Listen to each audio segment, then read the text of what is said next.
G'day everybody, I'm thrilled to be here today chatting with extraordinary musician, composer, inventor, instrument maker, all-round legend, Mr. Linsey Pollak. I am coming to you from Ngunnawal country and I would like to pay my respects to the Ngunnawal elders past, present and emerging. Whereabouts are you today, Linsey? I am in Maleny, in Cubby Cubby country, just also very near Jinnaburra country, and just very close to the amazing Glasshouse Mountains, looking out over Tibrogargan and Biawa. Beautiful. Yay. I'm just here today to sort of have a little chat about your relationship with the Folk Festival and what you're going to be presenting for us this year. Firstly, when did you first perform at the National Folk Festival? I was thinking about that this morning. I don't know the exact date. It must have been one of the earlier ones that when it moved to Canberra, when it sort of this positioning was stable. So sometime in the early 90s, I would guess. But I don't think I've performed there maybe for the last 8 or 9 years. But I probably performed about maybe 6-7 times over that sort of period from the early 90s for the next 20 years, I guess. Yeah. Amazing. Well, it's our 30th year on Ngunnawal country, and it's our 55th year as a festival. Obviously, we couldn't present the last 2 years, but we're super excited about being able to get back. And the main themes of the festival, as you know, are find your home, find your family, find your folk. And after chatting with artists like yourself, we're all just desperately missing our tribe, our folk family, our festival family, the sort of beautiful people like yourself and Greg Sheehan and Mal Webb and Penelope Swales and, you know, Parvin and Tenzin and all these special people that I wouldn't know unless I'd been to folk festivals. And who are you sort of excited about reconnecting with in person this year at the festival? Well, every single one of those that you just mentioned. mentioned a whole lot of my favourite friends from around the country. And yeah, I've literally, for over 2 years haven't been outside the state. Like many of us. And so it will be wonderful sort of reconnecting with family in that sense, the sort of thing that we've been missing at festivals like the National Folk Festival in Woodford, where annually those families sort of come together from all over the country. Yeah, exactly.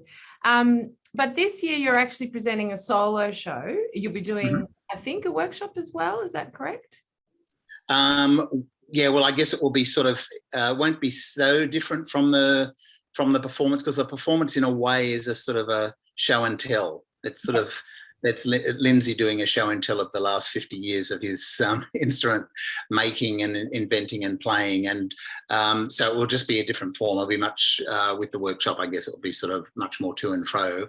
But basically, the show is brand new. I haven't performed it yet. I'm actually launching it up here in Queensland in a few days. Yeah, I saw that. Yeah, awesome. And then the first sort of big showing of it will be down at the National, and it's called Searching for That Sound. And in a way, it links right back to a dream I had as a teenage kid. Though when I started writing the show, I didn't even make that connection. But I woke up and just went, I have got to play that instrument. I've got to find that instrument. I just was playing this incredible instrument, and it's sort of from then, and also from me first playing a bamboo grove and suddenly dropping out of uni, not becoming a neurophysiologist and becoming an instrument maker. So it's that 50-year journey and introducing instruments along that pathway to the audience.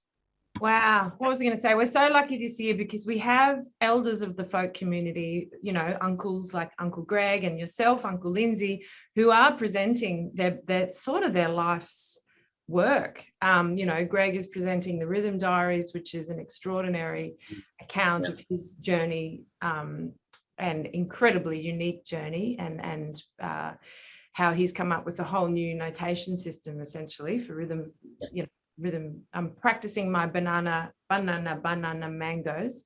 And then yourself, you're presenting, you know, your journey as a searcher for sounds, and you've sort of created this unique, I mean, there's no one like you. You are one in squillion, and we're very grateful that you're coming and sharing all these instruments. How much excess baggage are you going to have to pay for? How many instruments are you bringing?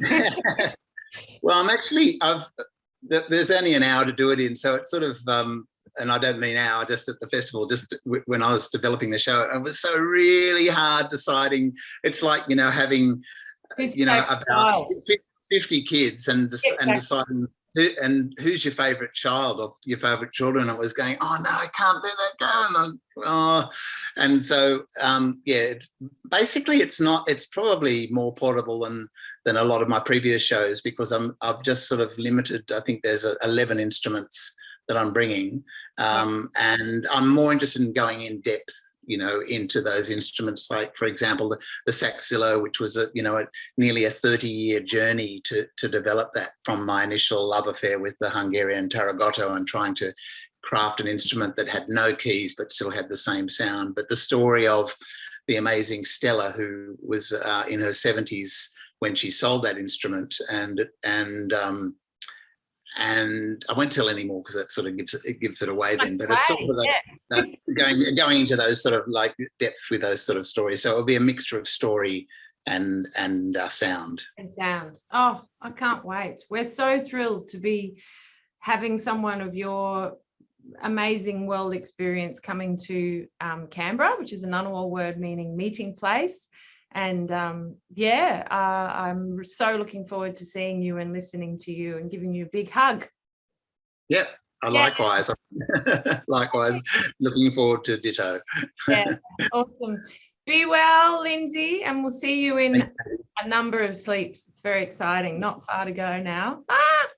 See you soon. Okay, lots of love. See ya. Bye. Yeah, bye.